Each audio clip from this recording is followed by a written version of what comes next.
రాజా అని పిలిస్తే ఊరికి రాజు అయిపోడు ఆయన. దాని వెనక చాలా విలువలున్నాయి. ఆయన పాపుల రక్షకుడు, నాగరికతలకు కేంద్రం, సత్యమైన వాక్యం, అనుపమైన సత్యం, అపూర్వమైన వ్యక్తిత్వం, సర్వోన్నతమైన మార్గం ఈ రాజు.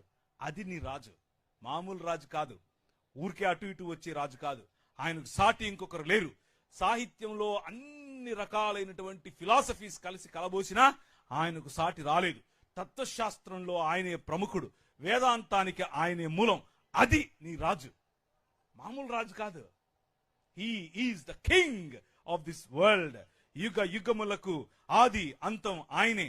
అవసరాలన్నిటినీ ఒకేసారి తీర్చగల రాజు నీ రాజు. సమాధానము, నీకు సమాధానం కావాలంటే అన్ని ప్రశ్నలకు సమాధానం ఇవ్వగల ఏకైక రాజు ఈ రాజు. బలహీనులకు బలాన్నిస్తాడు, సానుభూతితో రక్షిస్తాడు, శక్తివంతమైన దేవుడు, మార్గదర్శకుడు, రోగులను స్వస్థపరుస్తాడు, కుష్ఠును శుభ్రపరుస్తాడు, పాపులను క్షమిస్తాడు. That is your king. అది నీ రాజు. నిన్న లే నిలబడు అన్న పాటలో ఆ రాజును చూశారు మీరు. ఆయన నెత్తి కిరీటం పెట్టుకుని, చేతిలో కత్తి పట్టుకుని ఏమేమో చేయలా. ఎలా వచ్చాడు? సామాన్యంగా వచ్చాడు. ఆయన రాజ్యం సామాన్యమైనటువంటి ప్రజల కోసం.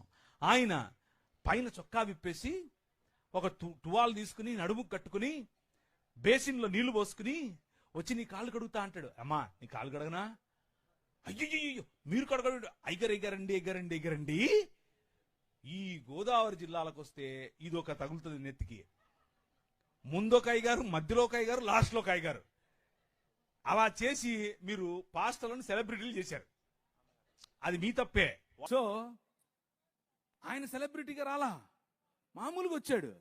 ఆయన ముందు ముగ్గురు, వెనక ముగ్గురు, గుండాలు లేరు, బౌన్సర్లు లేరు, మామూలుగా వచ్చాడు. ఎందుకయ్యింది? అవసరం ఏంటి? ఒక్కడే తిరిగాడు. ఎందుకు తెలుసా?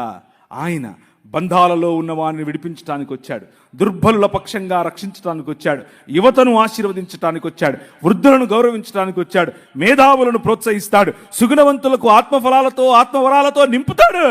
That is your king. మామూలు రాజు కాదు. అర్థమవుతుందా? నేను ఈ రాజు గురించి చెప్పాలి అంటే నా భాష సరిపోదు. ఈ రాజు గురించి చెప్పాలంటే నా భావం సరిపోదు, నా మైకులు సరిపోవు, ఈ టెక్నాలజీ సరిపోదు. మామూలుడు కాదు. ఆయన గురించి మీకు తెలుసా? ఇంతకు ఏదో మతంలో బతికేస్తున్నారా? ఈ రాజు మామూలు రాజు కాదండి బాబు. విజ్ఞానమునకు రాజు, జ్ఞానోత్సవానికి రాజు, విముక్తికి మార్గం, శాంతికి మార్గం, నీతికి కేంద్రం, పవిత్రతకు ఒకే ఒక్క మార్గం నీ రాజు.